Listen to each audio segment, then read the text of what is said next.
Hi, women. Sorry, I took my dog out and then I had some technical difficulties. Um, so I'm sorry I'm late. Um, so I am going to be reading. Hopefully, you can all hear me, and hopefully, Bird stays relatively quiet. Um,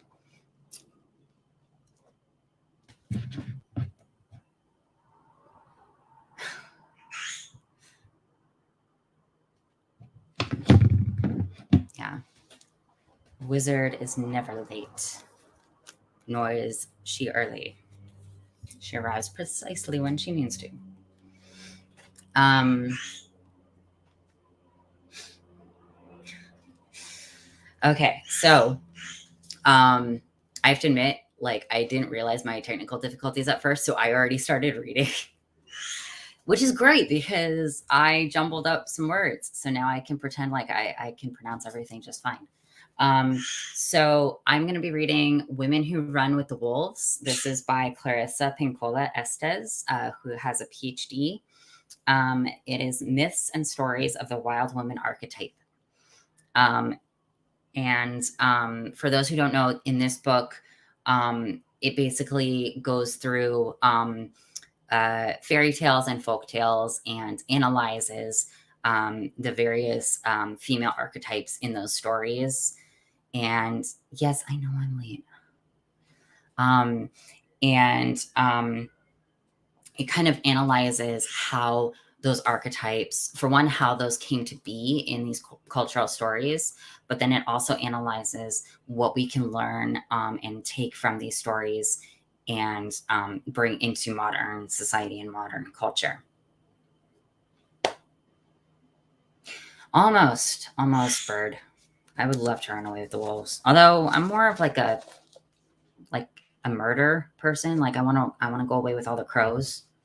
Pick up shiny things, eat French fries.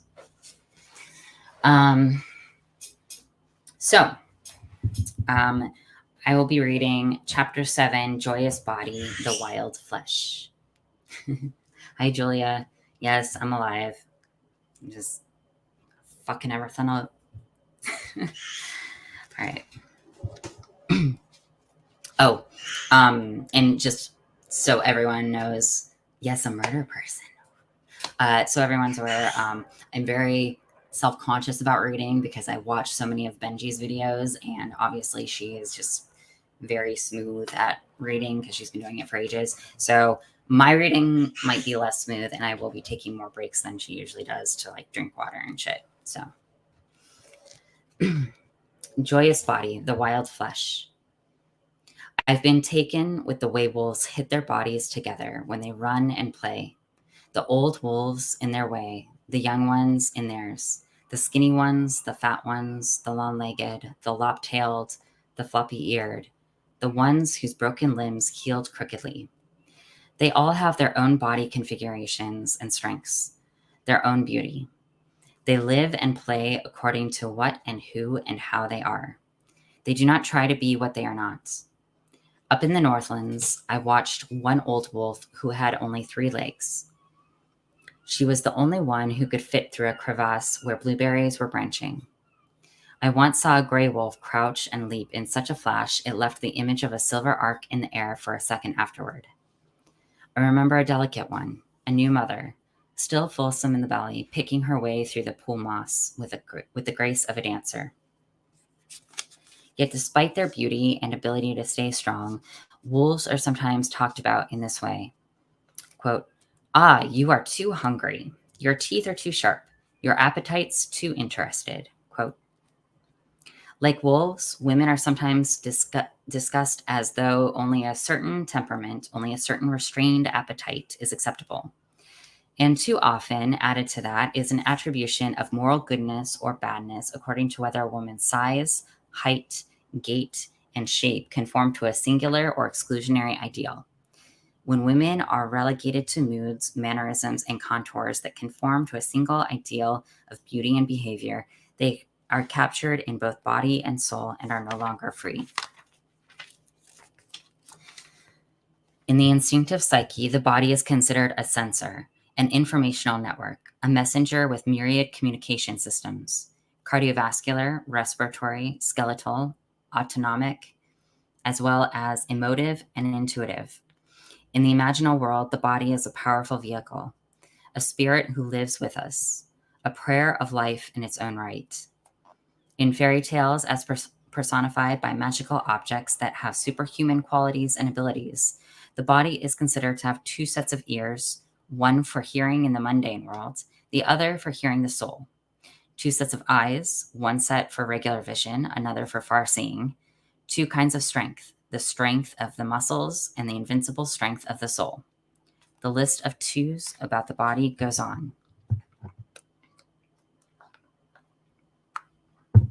In systems of bodywork such as Feldenkrais's method, Ayurveda, and others, the body is understood variously as having 6 senses, not 5. The body uses its skin and deeper fascia and flesh to record all that goes on around it. Like the Rosetta Stone, for those who know how to read it, the body is a living record of life given, life taken, life hoped for, life healed. It is valued for its articulate ability to register immediate reaction, to feel profoundly, to sense ahead. The body is a multilingual being. It speaks through its color and its temperature, the flush of recognition, the glow of love, the ash of pain, the heat of arousal, the coldness of non-conviction. It speaks through its constant tiny dance, sometimes swaying, sometimes a jitter, sometimes trembling. It speaks through the leaping of the heart, the falling of the spirits, the pit at the center, and rising hope. The body remembers. The bones remember. The joints remember. Even the little finger remembers. Memory is lodged in pictures and feelings in the cells themselves. Like a sponge filled with water, anywhere the flesh is pressed, wrung, even touched lightly, a memory may flow out in a stream. To confine the beauty and value of the body to anything less than this magnificence is to force the body to live without its rightful spirit, its rightful form, its right to exaltation. To be thought ugly or unacceptable because one's beauty is outside the current fashion is deeply wounding to the natural joy that belongs to the wild nature. Women have good reason to refute psychological and physical standards that are injurious to spirits and which sever relationship with the wild soul. It is clear that the instinctive nature of women values body and spirit far more than their ability to be vital, responsive, and enduring than by any measure of appearance. This is not to dismiss who or what is considered beautiful in any segment of culture, but to draw a larger circle that embraces all forms of beauty, form, and function.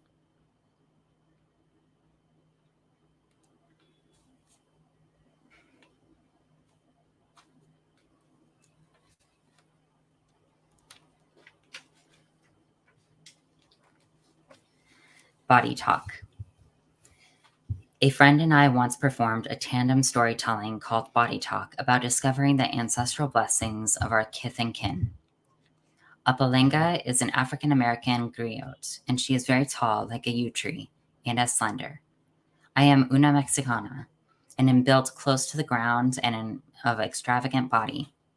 In addition to being mocked for being tall, as a child she was told that the split between her front teeth was the sign of being a liar. It was told that my body shape and size were the signs of being inferior and of having no self-control.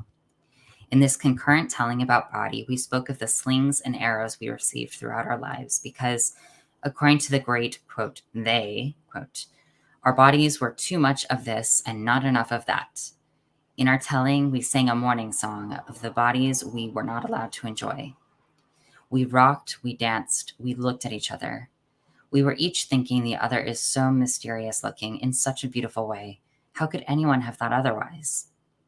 How amazed I was to hear that as an adult she had journeyed to the Gambia in West Africa and found some of her ancestral people who, lo, had among their tribe many people who were very tall like yew trees and as slender and who had splits between the front of their teeth.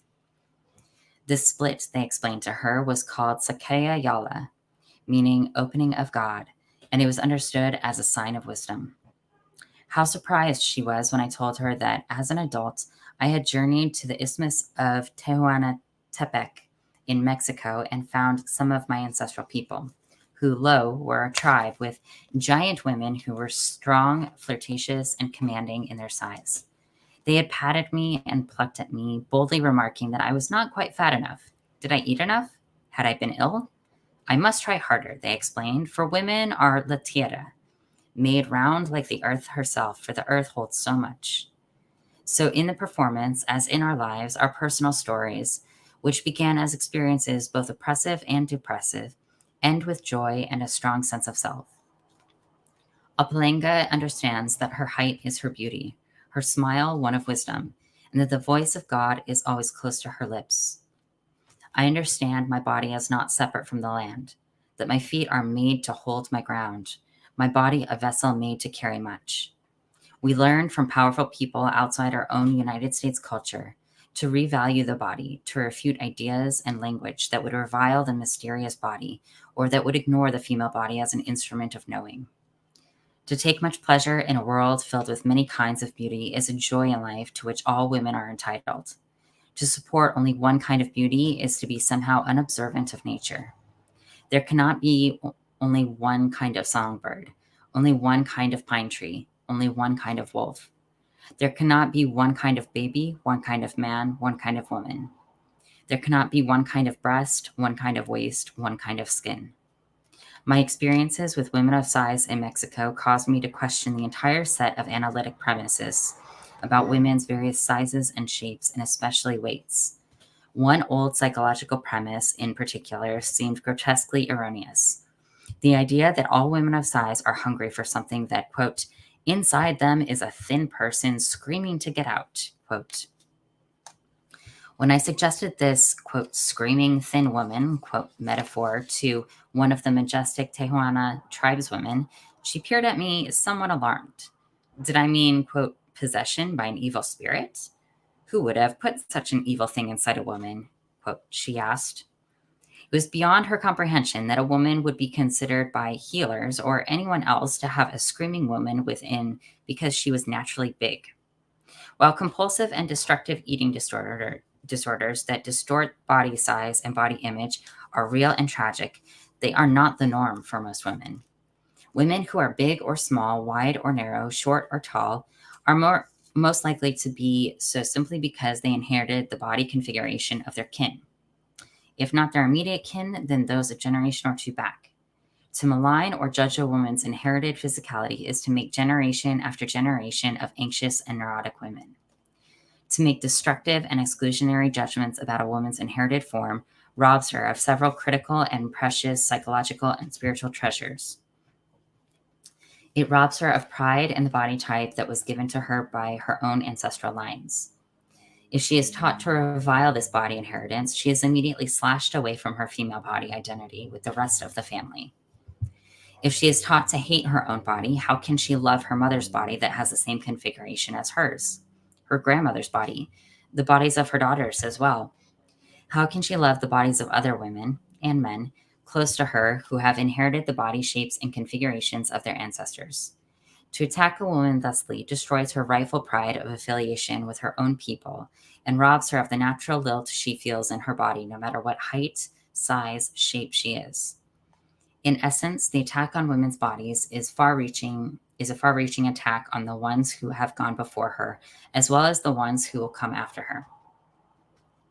Instead, harsh judgments about body acceptability create a nation of hunched-over tall girls, short women on stilts, women of size dressed as though in mourning, very slender women trying to puff themselves out like adders, and various other women in hiding.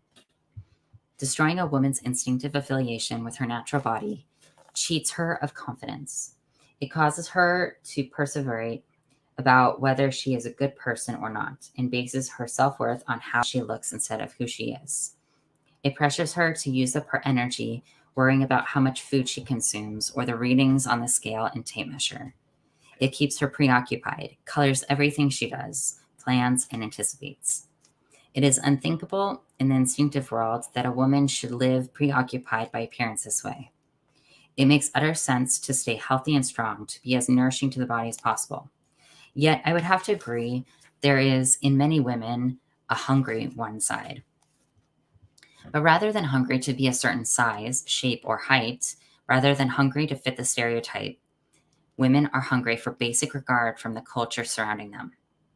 The hungry one side is longing to be treated respectfully, to be accepted, and in the very least, to be met without stereotyping. If there really is a woman, quote, screaming to get out, quote, she is screaming for cessation of the disrespectful projections of others onto her body, her face, her age. The pathologizing of variation in women's bodies is a deep bias endorsed by many psychological theorists, most certainly by Freud. For instance, in his book on his father, Sigmund, Martin Freud relates how the entire family actively disliked and ridiculed stout people. The reasons for Freud's views are beyond the scope of this work. However, it is difficult to understand how such an attitude would assist a balanced viewpoint toward women's bodies. Yet, suffice it to say that various practitioners of psychology continue to hand down this bias against the natural body, encouraging women to turn their attentions to a constant monitoring of body, thereby robbing them of deeper and finer relationships with their given form. Angst about the body robs a woman in some large share of her creative life and her attention to other things. This encouragement to begin trying to carve her body is remarkably similar to the carving, burning, peeling off layers, stripping down to the bones the flesh of the earth itself. Where there is a wound on the psyches and bodies of women, there is a corresponding wound at the same site in the culture itself. And finally, on nature herself. In a true holistic psychology, all worlds are understood as interdependent, not as separate entities. It is not amazing that in our culture there is an issue about carving up a woman's natural body, that there is a corresponding issue about carving up the landscape, and yet another about carving up the culture into fashionable parts as well. Although a woman may not be able to stop the dissection of culture and lands overnight, she can stop doing so to her own body. The wild nature would never advocate the torture of the body, culture, or land. The wild nature would never agree to flog the form in order to prove worth, prove control, prove character, be more visually pleasing, more financially valuable. A woman cannot make the culture more aware by saying change, but she can change her own attitude toward herself, thereby causing devaluing projections to glance off. She does this by taking back her body, by not forsaking the joy of her natural body, by not purchasing the popular illusion that happiness is only bestowed on those of a certain configuration or age, by not waiting or holding back to do anything, and by taking back her real life and living it full bore, all stops out. This dynamic, self-acceptance and self-esteem are what begins to change attitudes in the culture.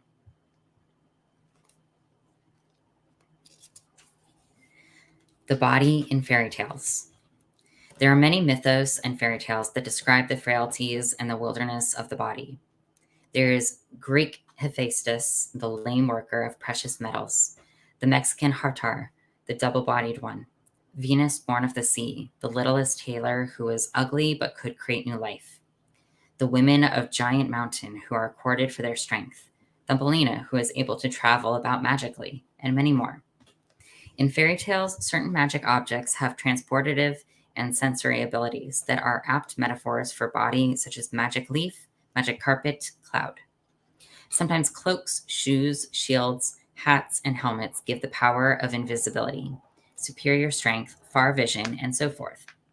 These are archetypal kith and kin. Each enables the physical body to enjoy deepened insight, hearing, flight, and protection of some sort for both psyche and soul. Before the invention of carriages, coaches, chariots, before the domestication of animals for hauling and riding, it appears the motif that represented the sacred body was the magical object. Articles of clothing, amulets, talismans, and other objects, when related to in a certain way, transported the person across the river or the world. The magic carpet is an excellent symbol of the sensory and psychic value of the natural body. Fairy tales in which the flying carpet motif appears mimic the not so very conscious attitude toward body in our own culture. The magic carpet is, at first, thought to be quite ordinary and without much value. But for those who see themselves in its dense pile and say, "Arise," the carpet instantly trembles, rises a bit, hovers, and then, zoom, away it flies, transporting the rider to a different place, center, viewpoint, knowing. The body, through its states of arousal, awareness, and sensory experiences, such as listening to music, for instance, or hearing a loved one's voice, or smelling a certain fragrance, has the ability to transport us elsewhere.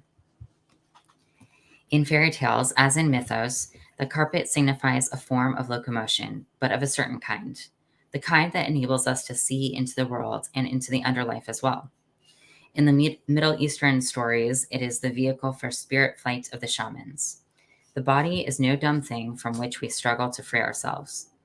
In proper perspective, it is a rocket ship, a series of atomic clover leaves, a tangle of neurological umbilici to other worlds and experiences.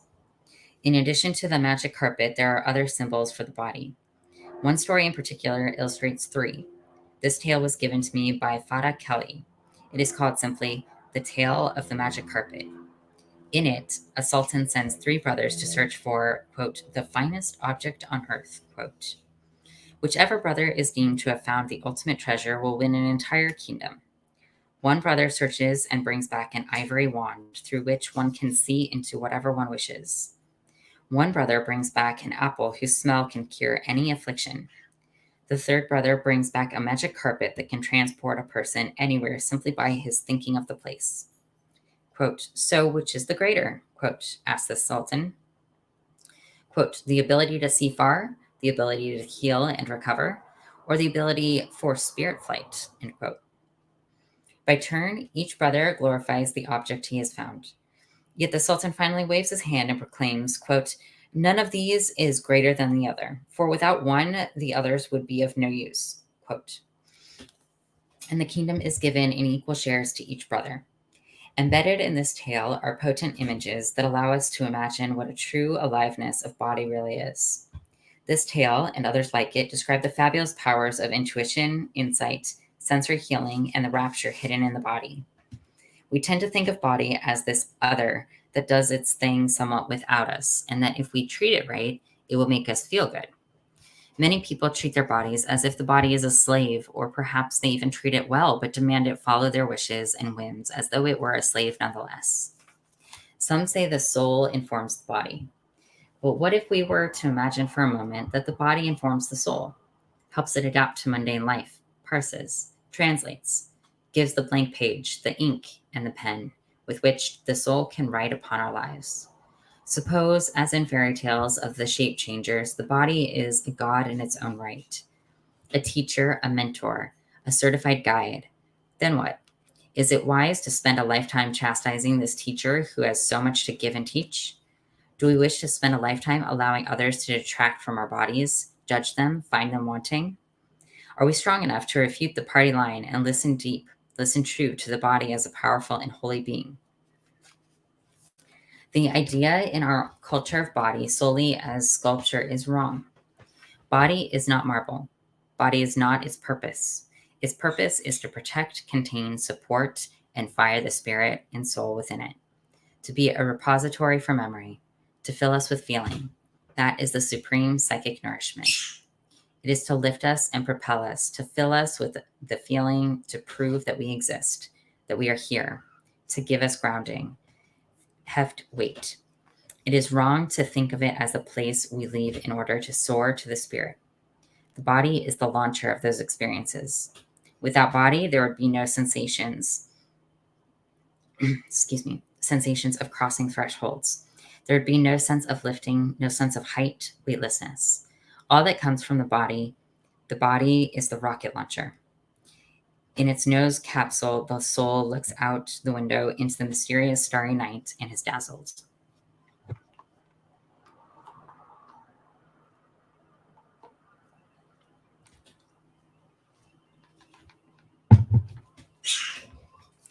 The power of the haunches.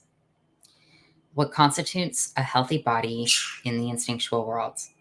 At the most basic level, the breast, the belly, anywhere there is skin, anywhere there are neurons to transmit feeling. The issue is not what shape, what size, what color, what age, but does it feel? Does it work as it is meant to? Can we respond? Do we feel a range, a spectrum of feeling? Is it afraid, paralyzed by pain or fear, anesthetized by old trauma, or does it have its own music? Is it listening like Babo through the belly? Is it looking with its many ways of seeing? I had 2 watershed experiences when I was in my early 20s, experiences that went against everything I had been taught about body up until then. While at a women's week-long gathering and at night at the fire near the hot springs, I saw a naked woman of about 35. Her breasts were emptied out by childbearing, her belly striated from birthing children. I was very young, and I remember feeling sorry for the assaults on her fair and thin skin. Someone was playing maracas and drums, and she began to dance, her hair, her breasts, her skin, her limbs, all moving in different directions.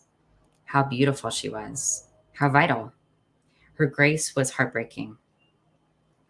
I had always smiled at that phrase, quote, fire in her loins, quote, but that night I saw it. I saw the power in her haunches. I saw what I had been taught to ignore, the power of a woman's body when it is animated from the inside. Almost 3 decades later, I can still see her dancing in the night, and I'm still struck by the power of body. The second awakening involved a much older woman. Her hips were, according to common standard, too pear-shaped, her bosom very tiny in comparison, and she had thin, purpley little veins all over her thighs. A long scar from a serious surgery going around her body from ribcage to spine in the manner in which apples are peeled. Her waist was perhaps 4 hands wide. It was a mystery, then, why the men buzzed around her as though she were a honeycomb. They wanted to take a bite out of her pear thighs. They wanted to lick that scar, hold that chest, lay their cheeks upon her spidery veins. Her smile was dazzling, her gait so beautiful, and when her eyes looked, they truly took in what they were looking at. I saw again what I had been taught to ignore, the power in the body, the cultural power of the body in its beauty, but power in the body is rare, for most have chased it away with their torture of or embarrassment by the flesh. It is in this light that the wildish woman can inquire into the numinosity of her own body and understand it not as a dumbbell that we are sentenced to carry for life, not as a beast of burden, pampered or otherwise, who carries us around for life, but a series of doors and dreams and poems through which we can learn and know all manner of things. In the wild psyche, body is understood as a being in its own right, one who loves us, depends on us, one to whom we are sometimes mother and who sometimes is mother to us.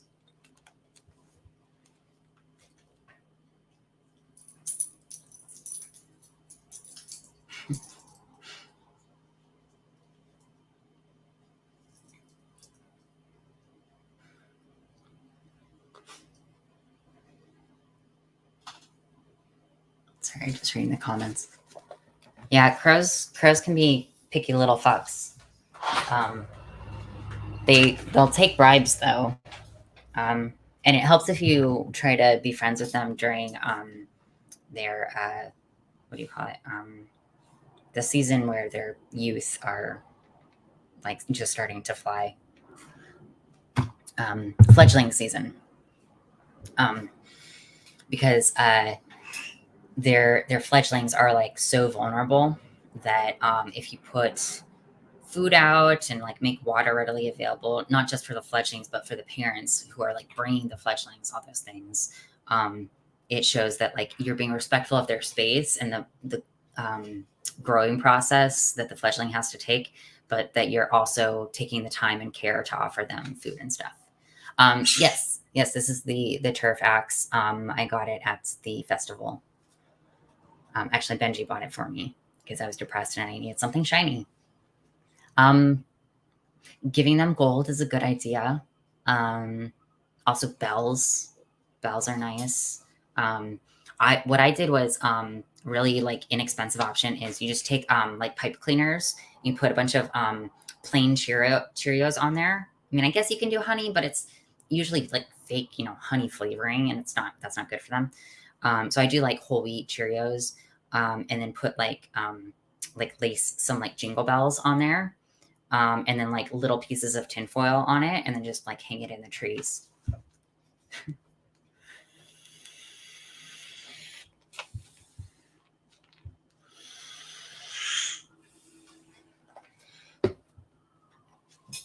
I mean, they want your heart too. that's kind of like the end goal, I think, right?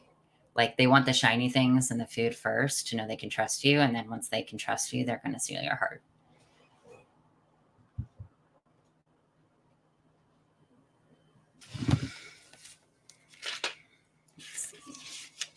Okay, so there's just a few more pages. And this is like the actual story part. So what we've read so far is kind of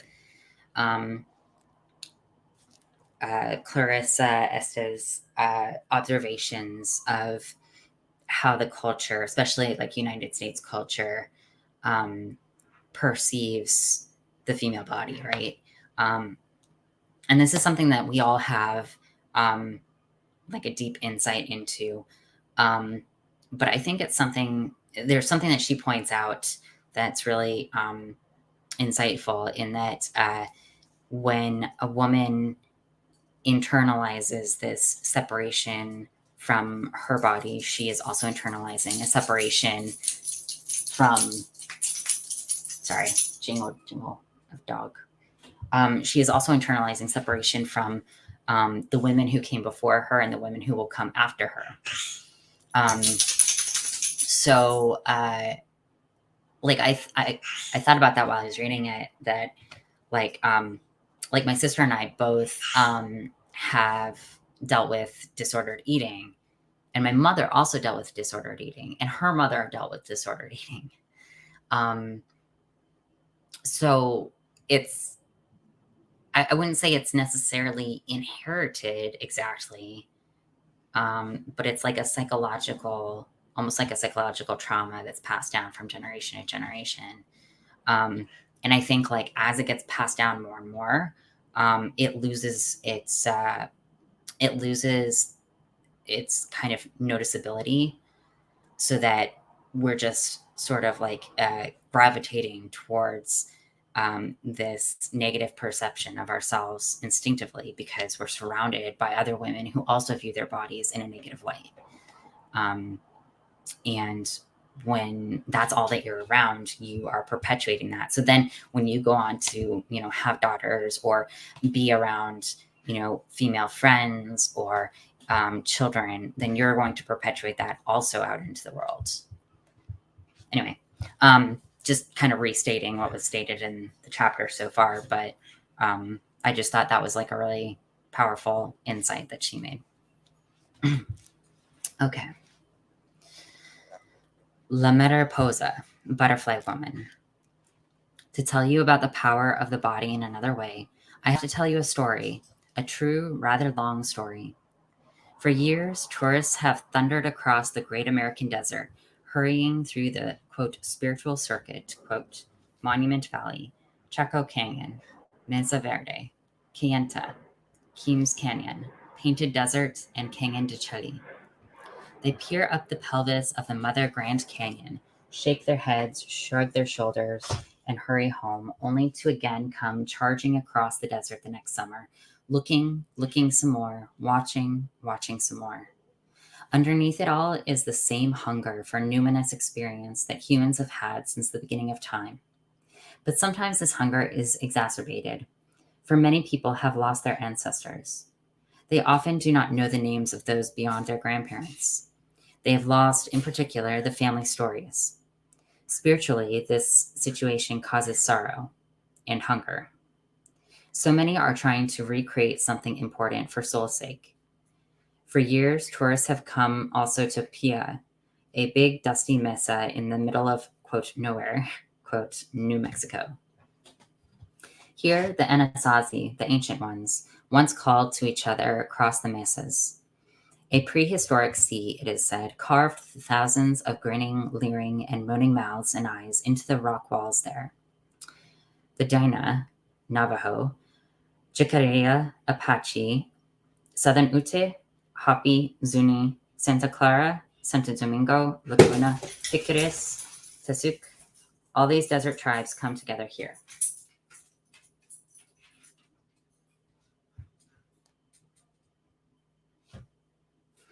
It is here that they dance themselves back into lodgepole pine trees, back into deer, back into eagles and catasinas, powerful spirits. And here too come visitors, some of whom are very starved of their genomyths, detached from the spiritual placenta. They have forgotten their ancient gods as well. They come to watch the ones who have not forgotten. The road up to Puye was built for horse hooves and moccasins. But over time, automobiles became more powerful, and now locals and visitors come in all manner of cars, trucks, convertibles, and vans. The vehicles all whine and smoke up the road in a slow, dusty parade. Oh, good night, Julia.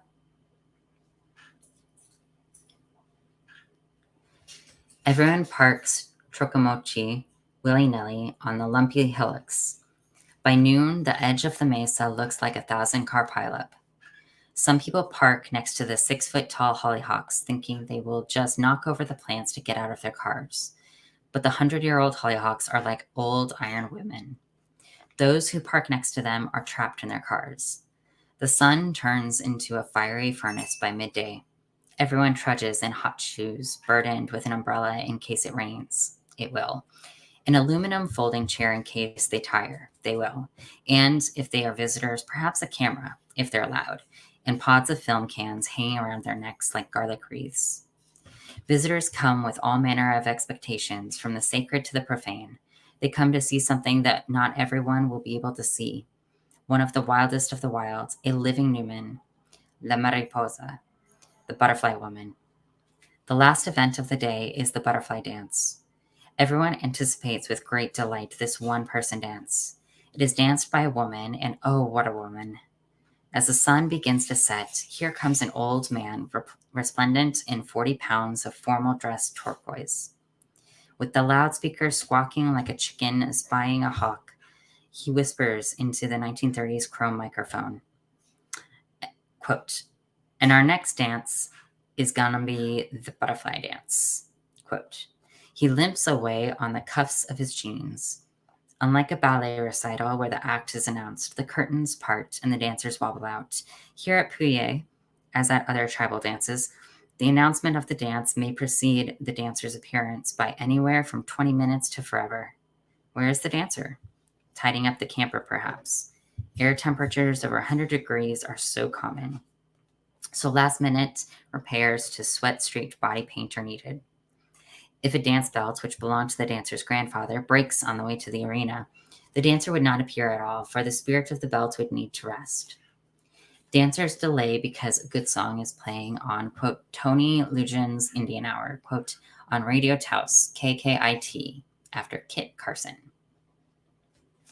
Sometimes a dancer does not hear the loudspeaker and must be summoned by a footrunner.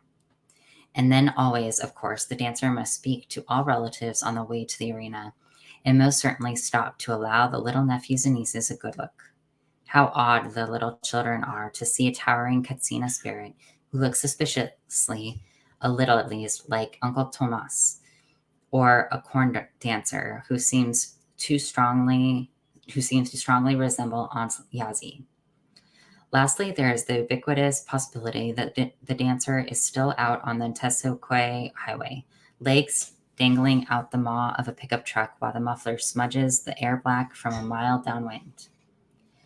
While waiting the butterfly dance in giddy anticipation, everyone chatters about butterfly maidens and the beauty of the Zuni girls who danced in ancient red and black garb with one shoulder bared, bright pink circles painted on their cheeks. They laud the young male deer dancers who danced with pine boughs bound to their arms and legs. Time passes and passes and passes. People jingle coins in their pockets. They suck their teeth. The visitors are impatient to see this marvelous butterfly dancer. Unexpectedly, then, for everyone is bored to scowls, the drummer's arms begin drumming the sacred butterfly rhythm, and the chanters begin to cry to the gods for all they are worth. To the visitors, a butterfly is a delicate thing. Quote, oh, fragile beauty, quote, they dream. So they are necessarily shaken when out hops Maria Lujan, and she is big, really big, like the Venus of Willendorf, like the Mother of Days, like Diego Rivera's heroic size woman who built Mexico City with a single curl of her wrist. And Maria Lujan, oh, she is old, very, very old, like a woman come back from dust, old like old river, old like old pines at timberline. One of her shoulders is bare. Her red and black manta blanket dress hops up and down with her inside it. Her heavy body and her very skinny legs made her look like a hopping spider wrapped in a tamale. She hops on one foot and then the other. She waves her feather fan to and fro. She is the butterfly, arrived to strengthen the weak. She is that which most think of as not strong. Age, the butterfly, the feminine. Butterfly Maiden's hair reaches to the ground. It is thick as 10 maize sheaves, and it is stone gray. And she wears butterfly wings, the kind you see on little children who are being angels in school plays. Her hips are like two bouncing bushel baskets, and the fleshy shelf at the top of her buttocks is wide enough to ride two children. She hops, hops, hops, not like a rabbit, but in footsteps that leave echoes. Quote, I am here, here, here. I am here, here, here. Quote, awaken you, you. Quote. She sways her feather fan up and down, spreading the earth and the people of the earth with the pollinating spirit of the butterfly. Her shell bracelets rattle like snakes. Her bell garters tinkle like rain. Her shadow, with its big belly and little legs, dances from one side of the dance circle to the other. Her feet leave little puffs of dust behind. The tribes are reverent, involved, but some visitors look at each other and murmur, quote, this is it? This is the butterfly maiden? Quote. They are puzzled, some even disillusioned. They no longer seem to remember that the spirit world is a place where wolves are women, bears are husbands, and old women of lavish dimensions are butterflies. Yes, it is fitting that Wild Woman, Butterfly Woman, is old and substantial, for she carries the thunder world in one breast, the underworld in the other. Her back is the curve of the planet Earth with all its crops and foods and animals. The back of her neck carries the sunrise and the sunset. Her left thigh holds all the lodge poles. Her right thigh, all the she-wolves of the world. Her belly holds all the babies that will ever be born. Butterfly Maiden is the female fertilizing force. Carrying the pollen from one place to another, she cross-fertilizes, just as the soul fertilizes mind with night dreams, just as archetypes fertilize the mundane world. She is the center. She brings the opposites together by taking a little from here and putting it there. Transformation is no more complicated than that. This is what she teaches. This is how the butterfly does it. This is how the soul does it. Butterfly Woman mends the erroneous idea that transformation is only for the tortured, the saintly, or only for the fabulously strong. The self need not carry mountains to transform. A little is enough. A little goes a long way. A little changes much. The fertilizing force replaces the moving of mountains. Butterfly Maiden pollinates the souls of the earth. It is easier than you think, she says. She is shaking her feather fan and she is hopping, for she is spilling spiritual pollen all over the people who are there. Native Americans, little children, visitors, everyone. She is using her entire body as a blessing. Her old, frail, big, short-legged, short-necked, spotted body. This is woman connected to her wild nature. The translator of the instinctual, the fertilizing force, the mender, the rememberer of old ideas.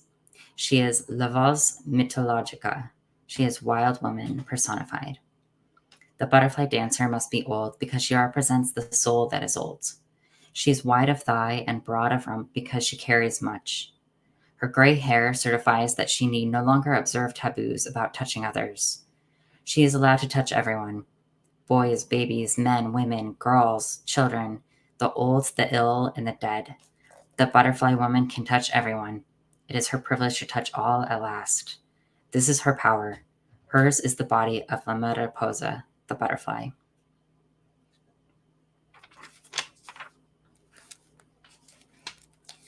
The body is like an earth.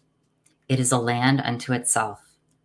It is as vulnerable to overbuilding, being carved into parcels, cut off, overmined, and shorn of its power as any landscape. The wilder woman will not be easily swayed by redevelopment schemes. For her, the questions are not how to form, but how to feel. The breast, in all its shapes, has the function of feeling and feeding. Does it feed? Does it feel? It is a good breast. The hips, they are wide for a reason. Inside them is a satiny ivory cradle for new life. A woman's hips are outriggers for the body above and below. They are portals.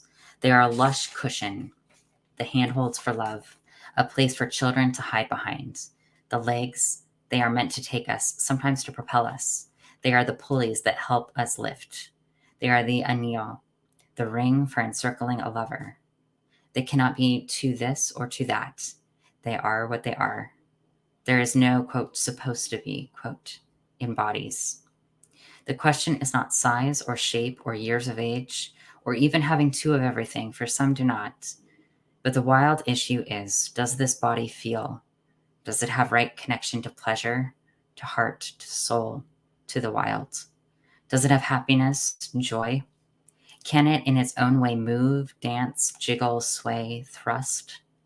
Nothing else matters. When I was a child, I was taken on a field trip to the Museum of Natural History in Chicago. There, I saw the sculptures of Malvina Hoffman, dozens of life-size dark bronze sculptures in a great hall. She had sculpted the mostly naked bodies of people of the world, and she had wild vision. She lavished her love on the thin calf of the hunter, the long breasts of the mother with two grown children, the cones of flesh on the chest of the virgin, the old man's nuts hanging to mid-thigh, the nose with nostrils bigger than the eyes, the nose hooked like a hawk's, the nose straight like a corner. She had fallen in love with ears like semaphores, and ears low near the chin and small as pecans. She had loved each hair coiled like a snake basket, or each hair wavy as a ribbon unfurling, or each hair straight as fever grass. She had the wild love of body. She understood the power in the body. There's a line in Natsaki Shangi's For Colored Girls Who Have Considered Suicide / When the Rainbow is Enough. In the play, the woman in purple speaks after having struggled to deal with all the psychic and physical aspects of herself that the culture ignores or demeans. She sums herself up in these wise and peaceful words. Here is what I have. Poems, big thighs, little tits, and so much love. This is the power of the body, our power, the power of the wildish woman. In mythos and fairy tales, deities and other great spirits test the hearts of humans by showing up in various forms that disguise their divinity. They show up in robes, rags, silver sashes, or with muddy feet. They show up with skin dark as old wood or in scales made of rose petal, as a frail child, as a lime-yellowed old woman, as a man who cannot speak, or as an animal who can.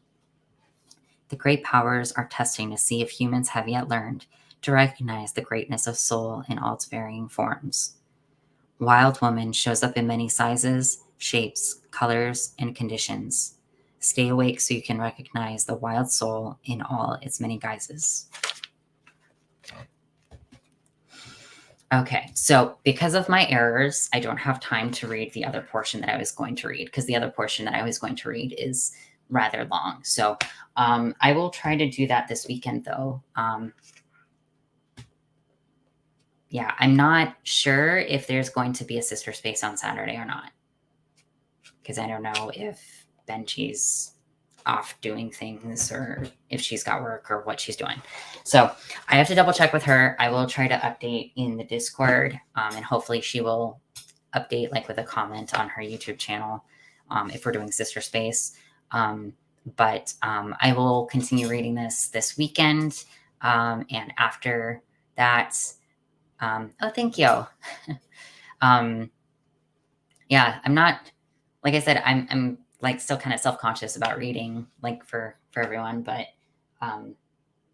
yeah, getting back into the habit. Like long time history kid, but I've just been rusty for a long time too. So getting back to it. Anyway, Yeah, I will read. The next portion that I want to read is called Stalking the Intruder, the Beginning Initiation. And in that section, which again is a fairly long section, it's chapter 2. If you have the book, you can go ahead and find where that is. But that section has the story of Bluebeard, which I thought I knew before I read this book. And then when I read this book, I was like, oh, damn, there is so much more to this.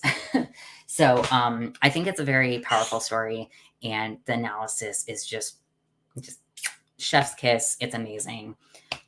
So I apologize again for my technical errors and for being late, but thank you all for being patient. And next time, I promise I won't fuck it up. Fingers crossed. All right. Unless I'm bored. Don't worry, Michelle. I'm not bored. I've read these stories so many times, but I love it. Like every time I read it, it's fresh to me. It's like every time there's something new that I take from it. So it's really fun and it's great. Anyway, I will talk to you women later. I hope you have a wonderful morning, afternoon, or evening, wherever you are, and drink water.